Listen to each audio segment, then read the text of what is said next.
think it's appropriate this time to announce the officers for the next 2 years. I am Richard Nielsen, President. Our President-elect is Barbara Warren. Secretary-Treasurer, Kenneth Campbell. Our Society Representative is Fred Tungate. Our 4 directors are Steve Augustine, William Hedinger, Diane Milburn, and Rand Saravinsky.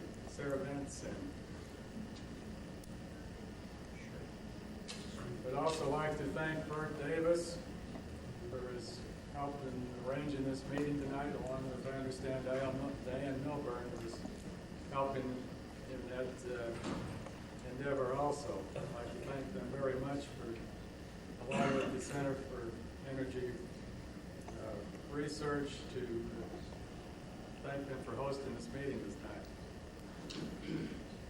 At this time, I would like to ask Pat Doolin to make an announcement.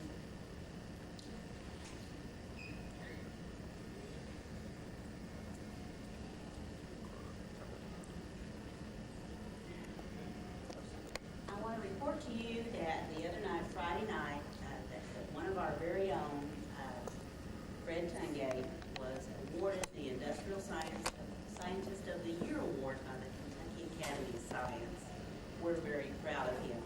I actually brought what William Bryant, the chairman of the award committee, said about Fred, and I want you to hear this. Fred is now the manager of research and development at United Catalyst in Louisville, Kentucky. He received a chemistry degree in 1972 from Indiana University. He then received a PhD in chemistry, specializing in inorganic chemistry in 1978 from the University of Tennessee. William Bryant says about Fred, Dr. Tungate has been an industrial researcher since receiving his doctorate. Since 1977, he has worked exclusively in the area of catalyst and sorbent research, development, and commercialization. Dr. Tungate holds 6 patents and has authored a number of publications. He is exceptionally effective in interacting with technical personnel of client companies. His contributions in research and in working with clients has contributed significantly to the major expansion of existing product lines and the construction of new plant facilities. His work has broad applications, including the edible oil hydrogenation to produce salad oils, frying oils, confectionery products. He has invented the G95 catalyst, which has been the industry standard for 14 years. Additionally, he has worked with the highly advanced technology in zeolites. Fred is a member of a number of professional organizations. He has been a part-time lecturer at the University of Louisville, teaching a graduate course in zeolite chemistry. He has been a lecturer at the Mexican Institute of Petroleum International. He is an excellent example of an industrial scientist at work, keeping abreast of the latest technology in his chosen field of catalysis, while also participating in programs to promote scientific interests in society and in his community. He is now the director at large to the Catalysis Society and has served in numerous capacities of our own Tri-State Catalyst Club. Dr. Tungate's career could be a model of what an industrial scientist should be.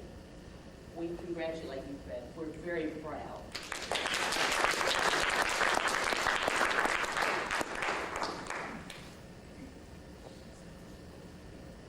Thank you, Pat.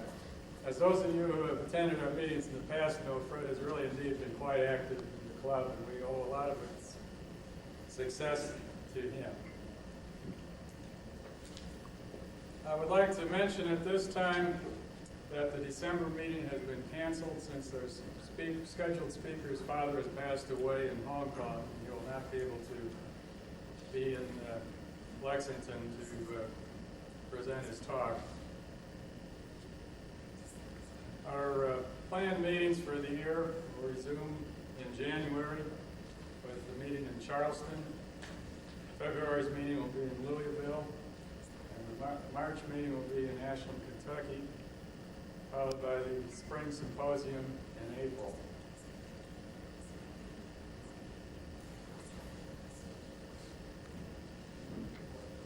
At this time, I'd like to introduce tonight's speaker, Dr. Alec Bhattacharyya. Forgive me on pronunciations here. Is a professional chemist at Amoco Chemical currently, where he's been since 1989. He's been active in catalyst development for syngas-related projects.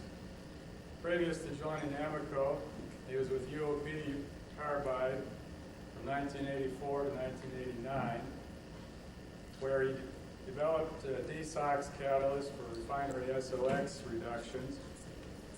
Prior to that, he obtained his PhD at the University of Detroit and postdoc at Ohio State University. Tonight, we are pleased and fortunate to have him speak on nickel aluminate spinel catalyzed carbon dioxide reforming of methane to syngas. Dr. Bhattacharyya.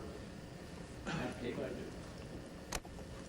First of all, before I start, let me thank Tristates Catalyst Club and Bart Davis for inviting me to give this talk. As Dick said, the title of my talk is nickel aluminate spinel catalyzed carbon dioxide reforming of methane to synthesis gas. I thought probably I should show the logo of Amoco in case. Next to the main talk, methane conversion. Methane, as we know, can be converted to products by a couple of direct routes. One of them is oxidative coupling. That was going on for a while. It doesn't look very good in terms of practical application. The other one going on right now more is homogeneous catalysis, all kinds of homogeneous catalysis, including the biomimetic route, and that's also a long way to be commercialized so that we can convert methane directly to products. However, for a long time, one way of making valuable products from methane is to first convert methane to syngas. Syngas, as you know, is carbon monoxide and hydrogen. And once the syngas is produced, a large number of products can be prepared, and this indirect route is commercial, and we'll focus our attention tonight in this talk for that indirect conversion of methane to synthesis gas. Here is a little bit more in that area where we see methane is first converted to synthesis gas, and once you've got the synthesis gas, you can use the hydrogen, you can use the carbon monoxide to do chemistry, you can do carbonylation, hydroformylation, isotrope, you can make methanol from syngas, and then from methanol one can get a large number of fine chemicals, gasoline, olefins, things of that nature, and also either directly from syngas or via methanol, the large number of chemicals like acetic acid, acetic anhydride, ethylene glycol, and products like that can be prepared. So once methane is converted to synthesis gas, large number of chemicals can be produced. So the project incentive that we had at Amoco was the fact Amoco holds a substantial natural gas. And as you've seen that if we can convert that natural gas to syngas, large number of value-added chemicals can be produced. However, as we show in here, that converting natural gas to synthesis gas, the capital cost as well as the operating cost are more than half of the entire process. So definitely, route to inexpensive syngas is desired. If you can, or if one can make this process cheaper, then some of the products made from synthesis gas could be more competitive. So the objective was to produce inexpensive syngas by proprietary catalyst technology, because we recognize that that first step, to make a change in the first step so that making syngas would be cheaper, probably catalyst development is the best way to do that. And here is just a Chem Systems report that describes how catalyst development can give you improved profitability, either by process improvement or by product development, which brings the cost down, or it makes the product more competitive, or makes the product better, and that brings improved profitability. So we were really focused on trying to come up with a new catalyst that is better than the existing one, so that the syngas making process would be a lot more inexpensive. Okay, here are the three ways the synthesis gas is produced. The steam reforming, where the water or the steam reacts with methane and produces carbon monoxide and hydrogen. And 3 moles of hydrogen is produced in this reaction, and the reaction is endothermic. Partial oxidation, another way of making syngas. Methane reacts with oxygen to give you carbon monoxide and hydrogen. You get 2:1 synthesis gas, and the reaction is slightly exothermic. And then the carbon dioxide reforming, where carbon dioxide reacts with methane to produce the syngas, 1:1 syngas, which is also endothermic like the steam reforming. So these 3 ways synthesis gas can be produced, but all of these are very high temperature processes. And the syngas, which is carbon monoxide plus hydrogen, but we do not get the same kind of syngas from these 3 types of processes. Now, here is a chart that tells you what kind of synthesis gas we need. Here we see the hydrogen to CO ratio requirements in chemical synthesis. Starting from dimethyl ether, ethanol, all the way if you go down to methanol, ethylene glycol, we can see somewhere between 2:1 to 1:1. So that's the kind of hydrogen to CO ratio we need to convert that syngas to valuable products. So if we analyze what kind of hydrogen to CO ratio we get from these 3 processes that I have described, we get this. We see the steam reforming produces hydrogen to CO ratio of 3 to 6.5. A lot of extra hydrogen is produced in steam reforming, which basically has to be burned in the process. And partial oxidation or autothermal processes produce somewhere between 1.5 to 3.5, pretty good range. And CO2 reforming part produces somewhere between 0.5 to 1.5. So what this tells us, that probably a combination of carbon dioxide reforming and steam reforming, or a combination of carbon dioxide reforming and partial oxidation, may be one way of getting a synthesis gas that can be directly converted to chemicals. So that's why we wanted to look into carbon dioxide reforming, and also the fact that Amoco also has a lot of carbon dioxide reserve. Okay, now let's take a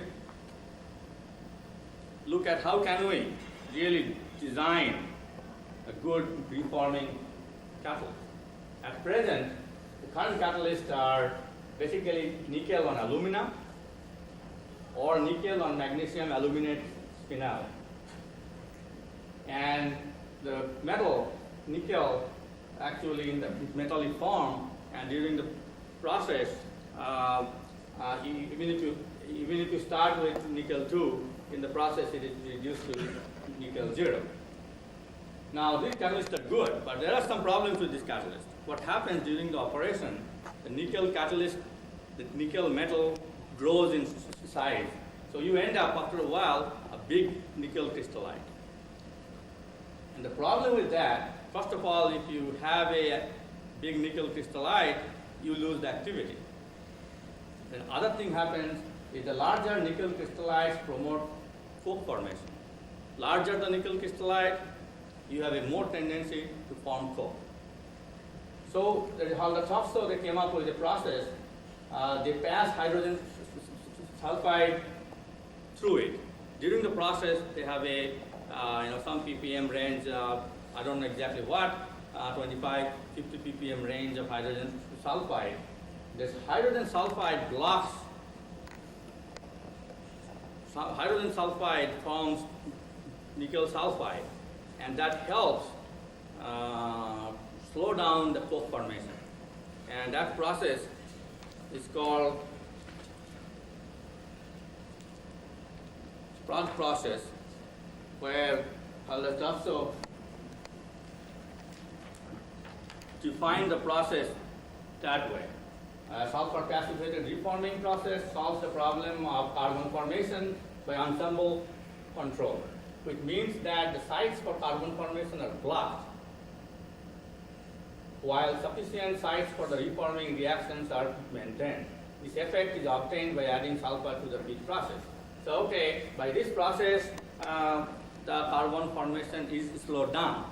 But now, you have to have hydrogen sulfide, then you have hydrogen sulfide in the product, you got to separate it. But if you go back to the other transparency, what is the main problem? Main problem is the growth of larger nickel crystallite. That problem. Because of that, you form the coke, and because we need to stop the coke formation, we need to add hydrogen sulfide. So the first thing we thought we would do is to somehow slow down the nickel crystalline growth. So that was our main goal, that maybe we should try to come up with a catalyst where nickel ions would be further separated and it will not get enough chance to form larger nickel crystallites. That's how we came up with the thought that maybe we should use nickel aluminate spinel. Why? Because spinel structure offers better dispersion of nickel in the cubic closed pack structure. Number two is that nickel ions in the cubic closed pack structure occupy some of the octahedral holes, minimizing nickel-nickel aggregation. So the structure itself prohibits too much nickel-nickel aggregation. So what we did, we prepared number of nickel aluminate spinel catalyst by co-precipitation followed by calcination. To show you a little bit more about how the nickel ions in a nickel spinel are separated. Here is a nickel spinel cubic closed pack structure. The green circles are the oxygen, and the yellow or orange circles are the octahedral positions. Only 1/8 of those positions are occupied by nickel, and of course tetrahedral positions are the yellow. So it's possible that if you have a nickel 2 plus in here, then maybe another nickel 2 plus here. So the idea was that since nickel 2 plus are farther away in a nice solid state structure, during the process it will take a while to form the large nickel crystallites. So as I indicated to you before, we prepared the nickel spinel, and here we see the X-ray diffraction pattern clearly showing nickel spinel peak, the peak at 210 is some nickel oxide impurity. So we had the nickel spinel made, and we thought this is time to test it. So here are some of the conditions that we use for the preforming reaction, where we see that the carbon monoxide or carbon monoxide to hydrogen ratio is again 1:1. Temperature that we ran somewhere between 700 to 900 degrees centigrade. And in our reactions, actually we have varied the carbon dioxide to methane ratio as well as carbon dioxide to steam ratio. That means we ran the reaction under pure carbon dioxide methane reforming condition as well as carbon dioxide reforming steam reforming conditions. And gas hourly space velocity was somewhere between 7,200 to up to 1 million. And the pressure we use between 100 to 300 psi. So those are the conditions that we usually used for these kinds of carbon dioxide reforming, steam reforming type reactions. Now here are the results. This particular reaction had carbon dioxide to methane ratio of 1.25. That means just a slight excess of carbon dioxide. And water to methane ratio was about 1, 816 degrees centigrade, 300 psig, the gas hourly velocity of 7200, actually that will be 72,000. Now here we see carbon dioxide conversion. Now carbon dioxide, you see that we have carbon dioxide to methane ratio of 1.25. We have slightly excess of carbon dioxide anyway. And also we have some steam. So in spite of that, we see that carbon dioxide conversion is 45-50%. That means methane conversion, which I did not plot, is not very important because you have steam in there anyway. Methane conversion is close to 100%. So we see a very, very active material doing a lot of carbon dioxide reforming. And also, at least within the experimental condition, we see that the activity remains. However, at the bottom of what we showed here is a physical mixture, just a mixture of nickel oxide and alpha alumina to show you what happens when you have a nickel oxide and alpha alumina. That tells you that the activity is not very good. So that clearly tells you a structured nickel solid state material under the same catalytic conditions is extremely active. Next, what we did, we wanted to analyze the catalyst after close to 100 hours of use. And we started to see some interesting results. Here is the X-ray diffraction of the spent. Spent in this case is only, of course, 100 hours, as I have shown you before. So this is the X-ray pattern of a spent nickel aluminate catalyst showing metallic nickel. These two are metallic nickel, and as I indicated before, it is expected. You get a lot of metallic nickel during this processing. However, we have some alpha alumina peaks. So after 100 hours of use, we begin to see some alpha alumina peaks. So the first thing we thought we would do is let's calcine this material. Let's see whether we can oxidize that nickel to nickel oxide, and everything else should remain the same. So we did that, and that's exactly what happened. Only thing happened was nickel metal is no longer there, and we ended up with a nickel 2 here, and the alpha alumina peaks are still here.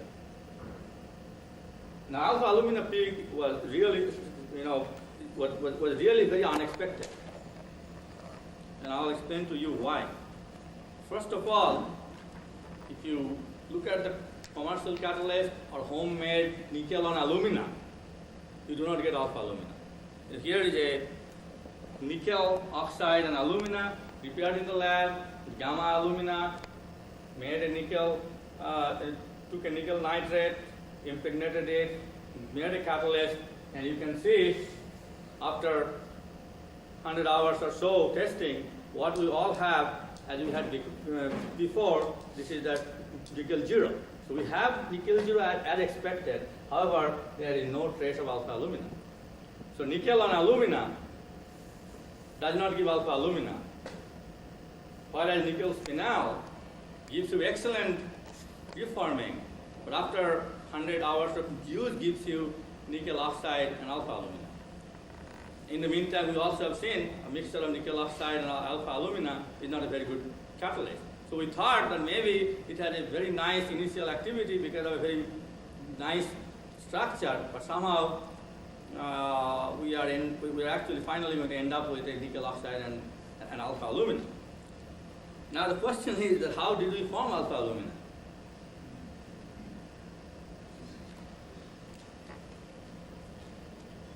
If you look at the decomposition pattern of aluminum hydroxide, you see when you have this aluminum hydroxide type species, it goes through various kinds of alumina.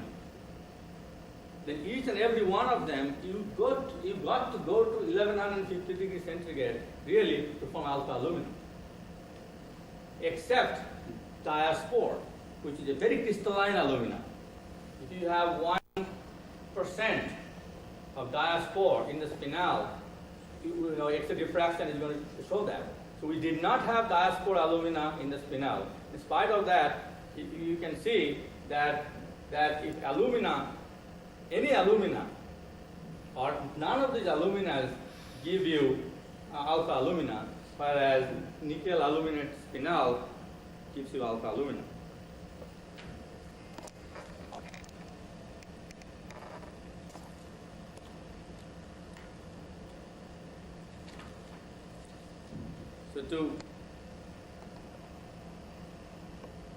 So what the situation is that, again, as we have seen there, no alumina, with the exception of crystalline diaspore, yields alpha alumina at 1150 degrees centigrade.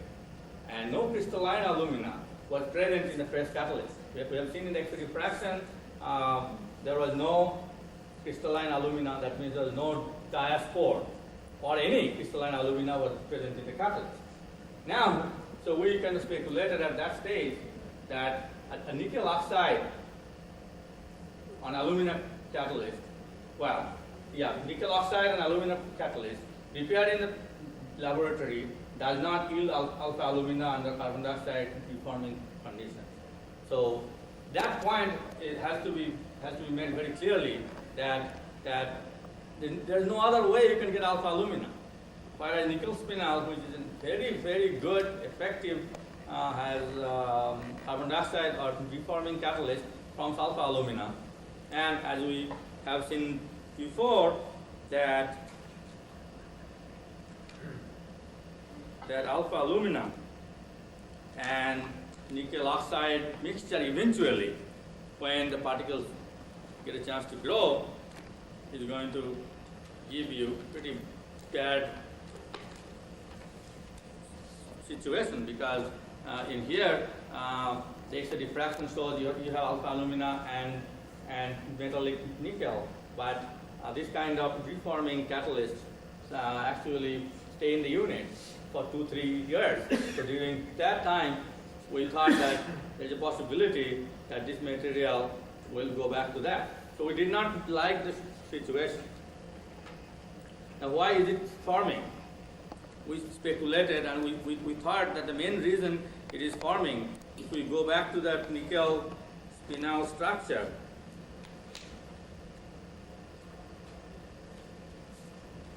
we will see that we don't have to go back. This is a cubic closed pack of oxide ions, and nickel 2+ ions occupy only about 1/8 of the octahedral position. So you have one nickel there, one nickel here. So what happens is when the nickel 2+ is reduced and comes out of the structure. The structure leaves a lot of void spaces, and this cubic closed pack arrangement without the metal 2+ collapses. It collapses so fast that even pure alumina cannot collapse so fast to give you the alpha alumina. And so we did some work on that, and the next project was to basically stabilize that so that we do not get any alpha alumina. And I'm not going to talk about that, but that was our next project, and our systematic study of this well-structured nickel spinel, and our systematic study on how this deactivation of nickel aluminate spinel happens actually helped us to design a catalyst which has the highest initial activity, and because we stopped the formation of alpha alumina, we ended up with a very good catalyst. I indicated to Bart that talk is not going to be very big. So, in conclusion, what we see that nickel alumina spinel has an excellent initial carbon dioxide reforming activity, since nickel 2+ ions are well dispersed in the cubic closed pack structure. And under shield reforming condition, nickel aluminate spinel produces nickel 0 and alpha alumina. Production of alpha alumina is very surprising and may be the major cause of the deactivation of the catalyst. And this understanding, as I indicated before, helped us to design a catalyst where this alpha alumina formation was stopped. Just one more slide that tells you the importance of catalyst development and catalysis. This is a National Research Council report which says between 1930 and early 1980s, 63 major new products and 34 process innovations were introduced by the chemical industry. More than 60% of the products, 90% of the processes are based on catalysis. That tells you the importance of catalysis, and basically, thanks for your attention. That's what I was permitted to talk.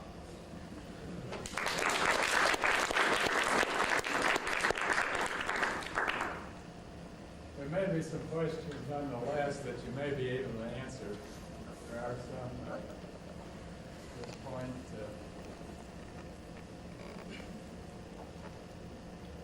I'd like to ask one that you might be able to answer, and that is, how long a time span do these projects take? Are these 6 months, 5 years? This project basically starts with 1 year. Then it looks good, it goes to another year or 6 months. But if it doesn't look good, it's done.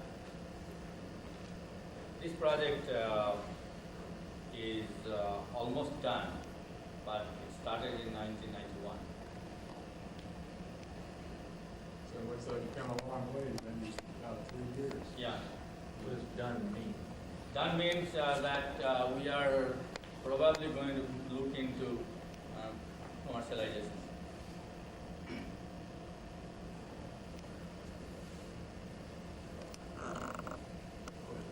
What is the actual active phase? Whether it's a mental phase or related to process? Nickel 0 is active phase. However, when you are doing the autothermal catalytic partial oxidation, there is a nickel oxide, nickel 0 couple. So the metallic phase, the reduced phase, Yes. is active Yeah. phase. Definitely. What percentage of the nickel is exposed in these spinels? You know, if you could get a fairly large structure, you're going to have a small percentage of nickel exposed. Not, you want to keep the crystalline size as small as possible. And then it's good to know how much of the nickel is exposed. We have not done a very systematic study to actually quantitatively find out how much nickel is exposed. But understanding is you do not need a whole lot of nickel to get this reaction going. So as long as you have less than 5% of nickel is available, fine. Actually, we have seen if amount of nickel is even as low as 2 to 3%. If you have a high surface area material, it's very active.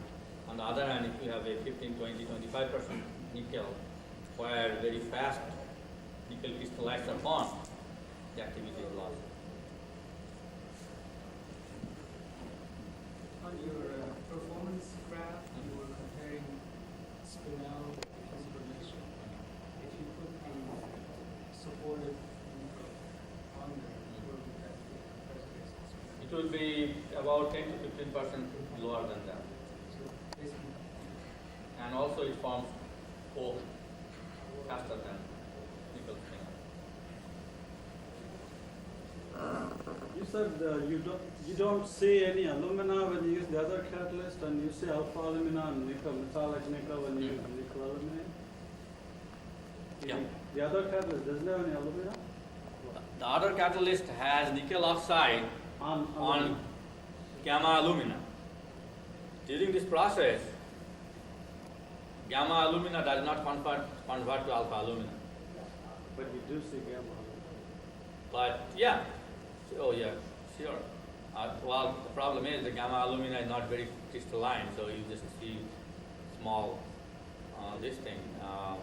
However, alpha alumina is so crystalline, it just gives you better peaks. That was very surprising that none of the alumina give you alpha alumina, whereas nickel spinel gives you alpha alumina. What are the crystal-like sites they're talking about here in the nickel on this alumina catalyst that you have designed? Yeah. Well, can you compare the crystal-like size of this and to the other one? The crystallite size are higher than 100 nanometer.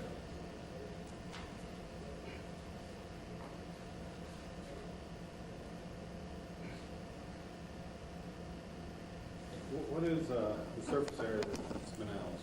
Is it real high surface area? Yeah, not real high, but somewhere between 100 and 150 meters square meter. yeah, have you studied the phase transformation property of nickel alumina spinel? Suppose you just heat that material to 500, 600 degrees, Nothing. nothing until what temperature then you will see the phase transformation?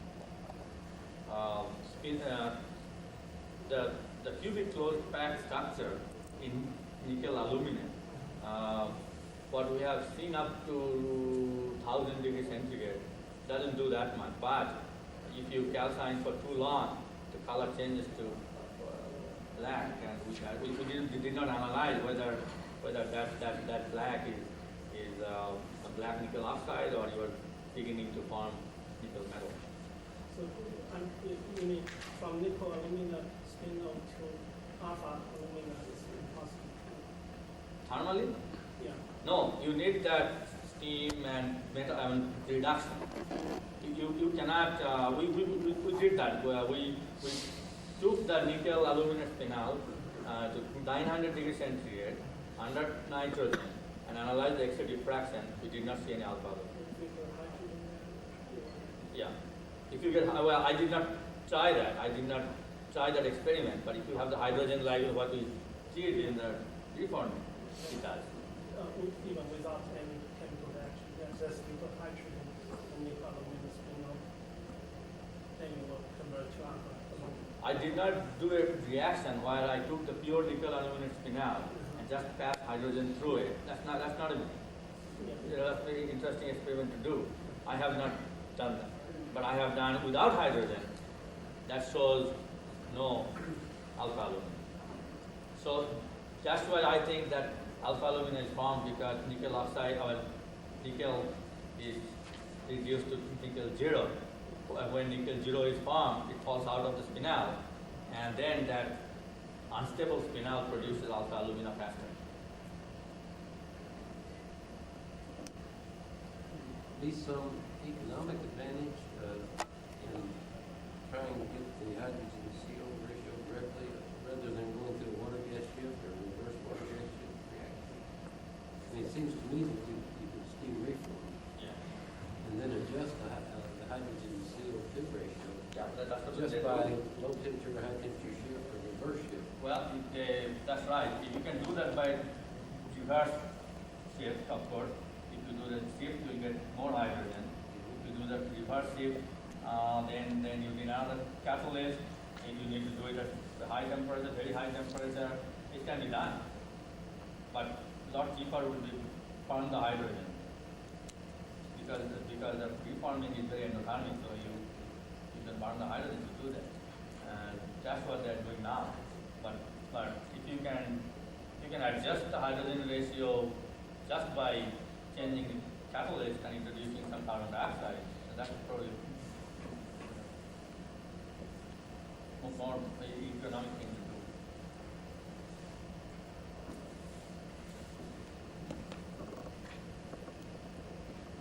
Where do you go from here?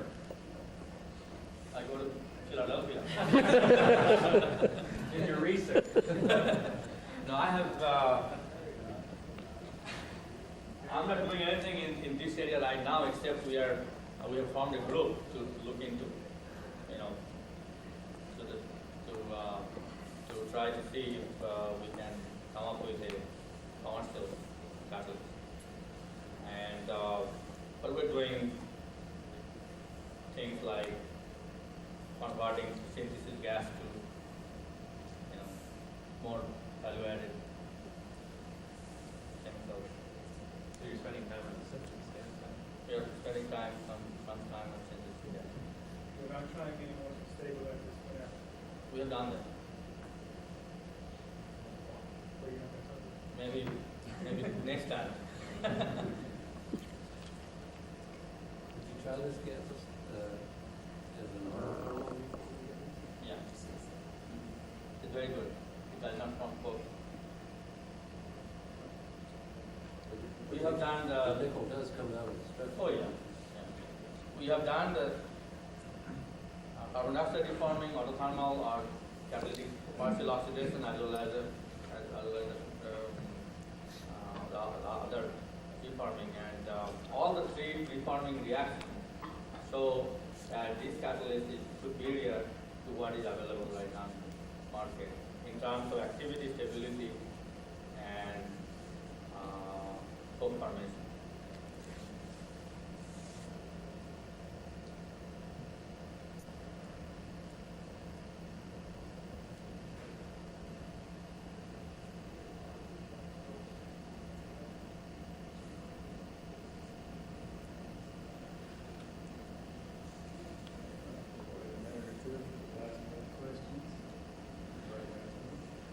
In the meantime, I'd like to thank Alex for a very clear, concise presentation tonight.